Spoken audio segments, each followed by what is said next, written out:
સ્થાનિક સૂત્રોના જણાવ્યા અનુસાર અગાઉ ડિસેમ્બર મહિનામાં પણ આ અંગે ફરિયાદ મળી હતી, જે તે સમયે ઉકાઈ જમના કાંઠા વિભાગ દ્વારા આ જગ્યાએ સમારકામ કરવામાં આવ્યું હતું. જોકે આ સ્ટ્રક્ચર આશરે 50 વર્ષ જેટલું જૂનું હોવાનું કારણે નબળું પડી ગયું છે, જેને પરિણામે ફરી એકવાર મોટું ગાબડું પડ્યું છે અને પાણીનો વેડફાટ શરૂ થયો છે. આ ઘટના અંગે ઉકાઈ નહેર વિભાગના કાર્યપાલક ઇજનેર નમન બોરડે જણાવ્યું હતું કે હાલમાં જ અંકલેશ્વર નગરપાલિકા તેમજ નોટિફાઈડ વિભાગને પાણી આપવામાં આવ્યું છે. આ પાણી આપવાની પ્રક્રિયા ટૂંક જ સમયમાં પૂર્ણ થયા બાદ કેનાલને બંધ કરીને તાત્કાલિક ધોરણે પુનઃસમારકામ કરવામાં આવશે. વિભાગ દ્વારા આ બાબતે જરૂરી સ્થળ પર તપાસ પણ કરી લેવામાં આવી છે.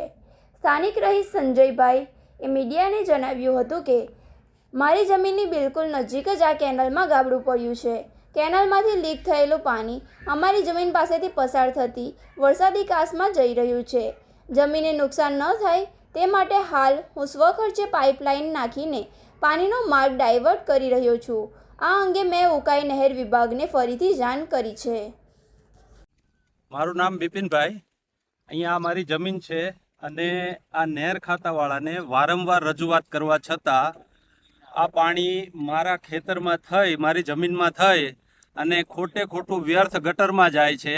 નહેર ખાતાને વારંવાર રજૂઆત કરવા છતાં એનો કોઈ પણ જાતનો નિકાલ થયો નથી.